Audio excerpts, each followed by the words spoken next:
How's it going, YouTube? Links Forte here, bringing you my Week 8 battle going up against Mega Lugia and the Bayern Munchlax. And guys, I'm sorry that there was no team builder. Like I've just been like really busy this week. So this is what happened.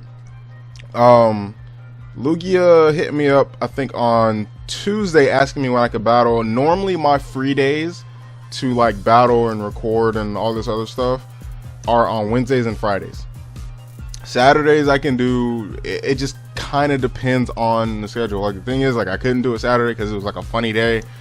So he hit me up and I was like, okay, let's try Friday night. He couldn't battle Friday night, so we just had to agree on Sunday. So he hit me up Friday afternoonish and was like, hey, I can battle tonight if you're good. I'm like, yo, I'm good, let's go. I didn't have my team genned. I didn't have my team even on Showdown. Like I had it written on paper because like when I get to work, like when I'm at work and I have like thoughts running through my head, like I have random thoughts running through my head, I'm like, yo, this would be good. So I take notes and I'm like, this is what I may bring, or this is what I may do. So that's what I do, and I didn't have the team in Showdown or whatever. So yeah, I didn't get time to make a team builder because I wasn't ready, basically. Not to say that like the team that I have here that you guys see in front of you wasn't planned out. I just didn't have it ready in Showdown so I could do a team builder. And when he hit me up for the battle, like I thought I had another hour. Maybe I got the time mixed up or something like that. I don't remember. But I had left my house like 10 minutes prior or something like that. And I was like, yo, I gotta go run and do something. I'll be right back. Yada, yada, yada. So it's not like I had time to go jump and do it then either. So, and it's not live recorded. Sorry, like it's post-com because I had something else I needed to go. Like when I got back, it was just like boom, jump into the battle. I didn't have time to set up, or I really didn't want to waste time to set up. So it is what it is. Let me take a sip of this drink. That was 2 minutes of talking. So anyway, that's why that's all the reasons why there was no team builder and this is post-com. So let me go over like maybe a quick team breakdown for you guys. So let me find my team. Jeez, yo, like I am so unprepared and I'm sorry, you guys. So first up, you see there we have the Azelf. It is Focus Sash, Taunt, Dazzling Gleam, Psychic, Knockoff. Taunt was a weird move. Like it was really just to maybe stop like Clefable from like setting up Calm Minds or anything like that. To stop any Pokemon that maybe wanted to go for a substitute, you know, really. And then Knockoff came like last minute, right? Like I was sitting there, was like, what do I want as my fourth move? And Knockoff was like, oh, that's a great utility move. Let's go with Knockoff. The 180.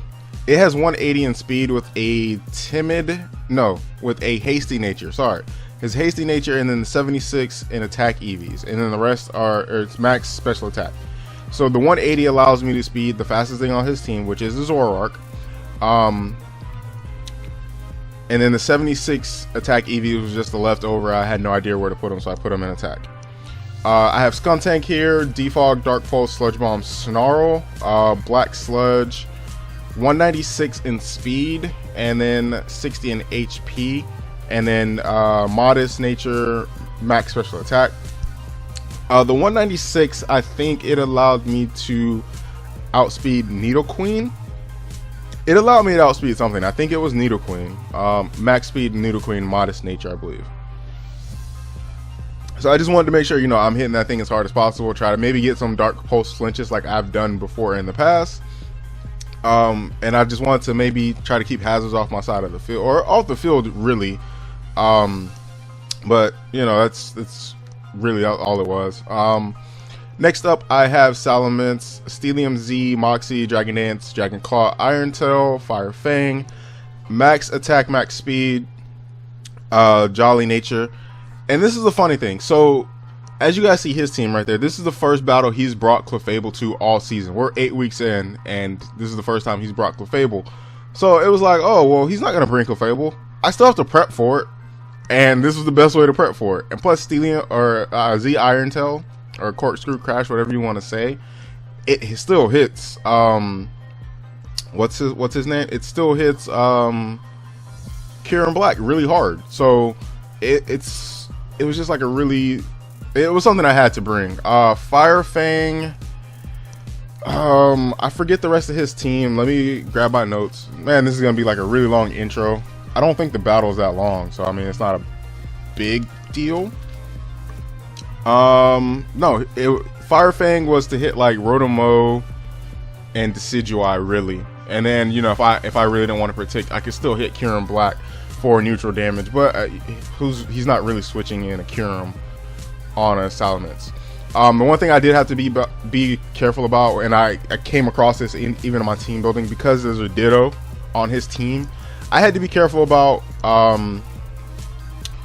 you know, setting up with Salamence, which goes into the next Pokemon, Weavile. Choice Bandit, Ice Shard, Knockoff, Pursuit, Poison Jab, Adamant, Max Attack, 220 in Speed, and then the rest were put into Special Defense. So it was 36 put into Special Defense. The reason I brought Weavile was basically just to make sure that I could beat my own Salamence. If I needed to sack something off to bring Weavile in, I would have. But it was just like to scare out the Choice Scarf Salamence that's probably +2, +3 whenever it gets on his side of the field with the Ditto. So I just had to bring Weavile to basically beat myself in a sense.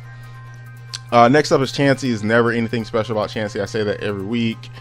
Stealth Rock, Seismic Toss, Softball, Thunder Wave. That was for anything on his side of the field that just got out of hands. Thunder Wave was anyway.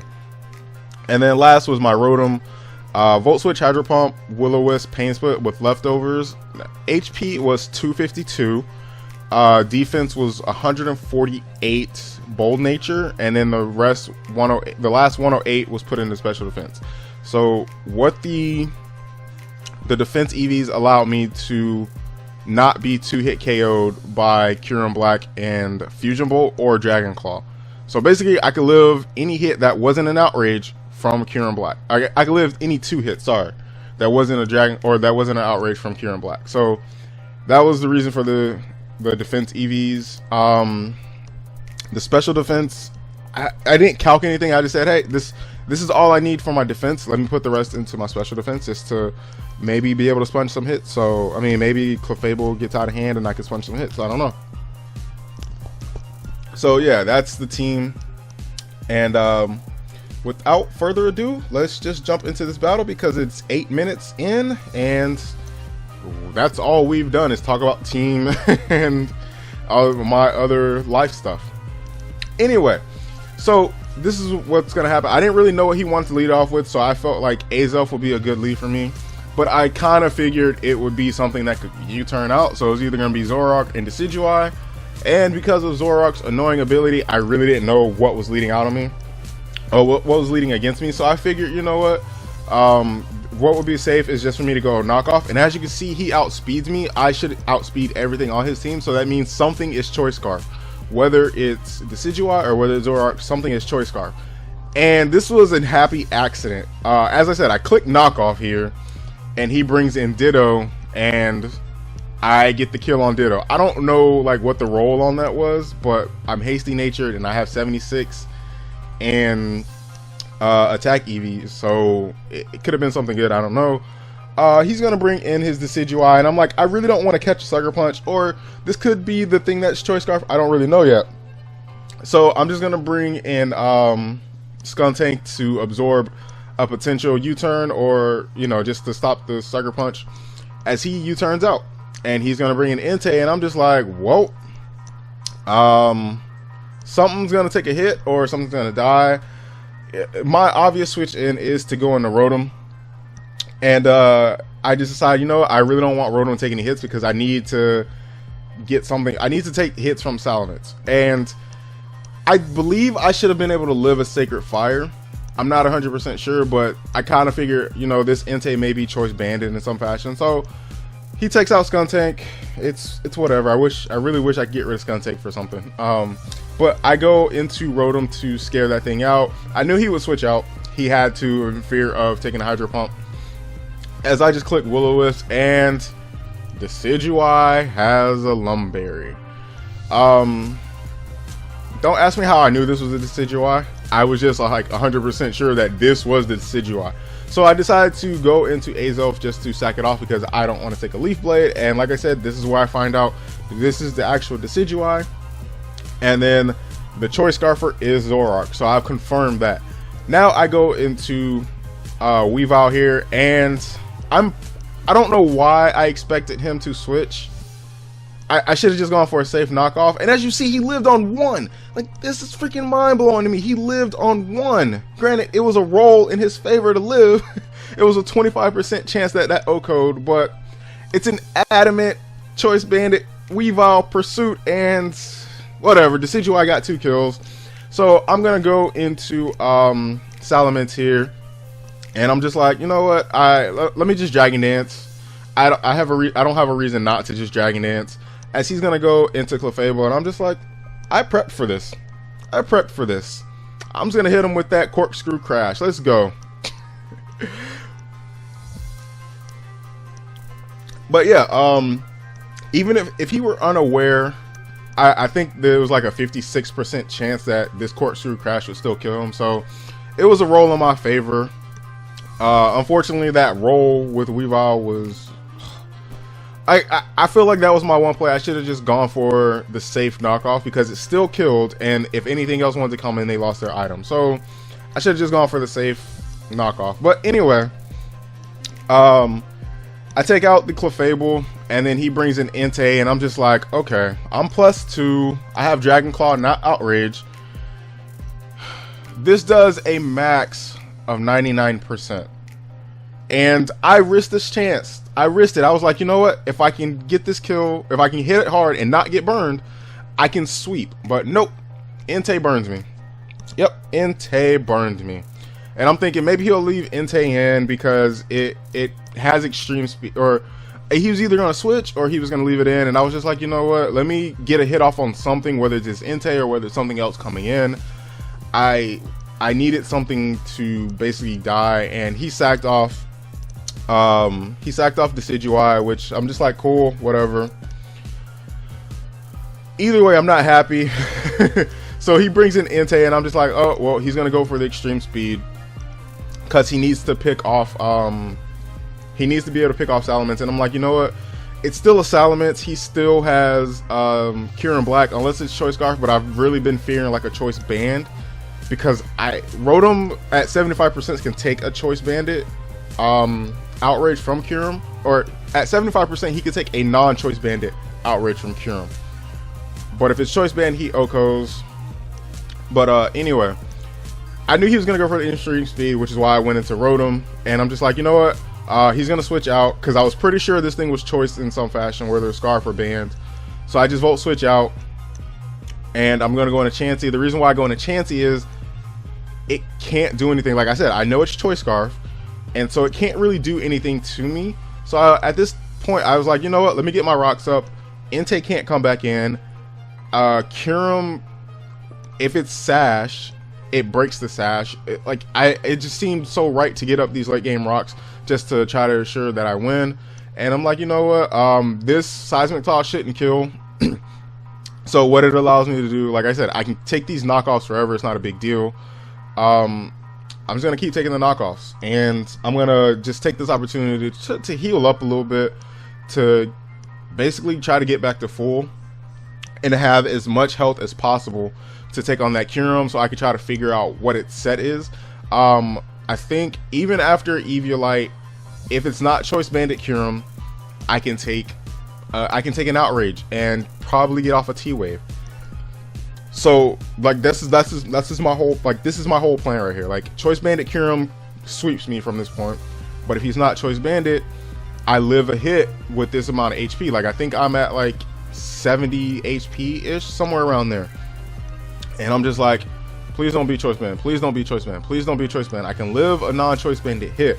Just please don't be Choice Band. And then I'm also thinking, because I'm gonna click Thunder Wave, please don't click Substitute. And he goes straight for the Outrage, and I'm like, please don't be Choice Band. He's Choice Bandit. Like I said, I believe I calced this. I believe I had this in my head, right? Non-choice bandit Kyurem doesn't OHKO Chansey even without an Eviolite. And I'm just thinking, please Rotom. Please be able to take a hit Rotom. Please be able to take a hit Rotom. But no. Like, I'm kind of wishing I had just went fully defensive. But it is what it is. My last chance is Salamence here. Like I said, Entei comes in and dies to rocks. I outspeed this thing because I know it's choice bandit. And I'm thinking, okay, this is a 2-hit KO. I really didn't think the confusion would happen, and just so happens it didn't. So Kyurem is going to pick up the last 3 kills, and we unfortunately pick up a 2-0 loss in this one. So we dropped to 5-3, but the good news is that like we ended up coming back to being first because everybody else lost with like bigger differentials. So Rogue was the only one in our division that won this week. Turbo lost his battle and Rob lost his battle.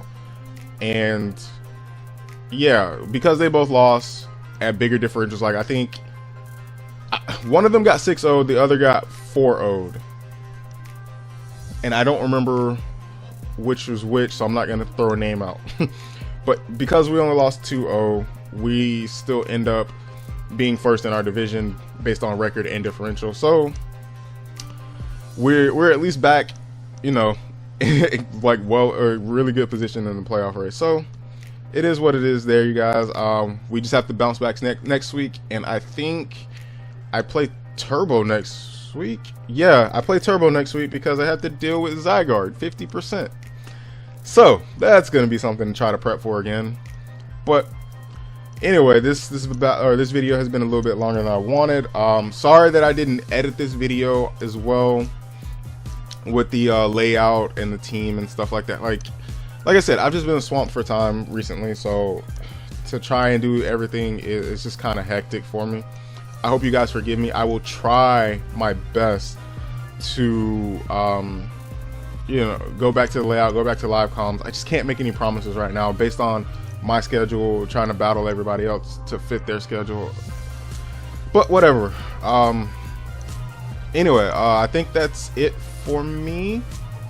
Yeah, nothing else coming right now. Anyway, this is Link's Forte. See you guys next week. I'm out. Peace.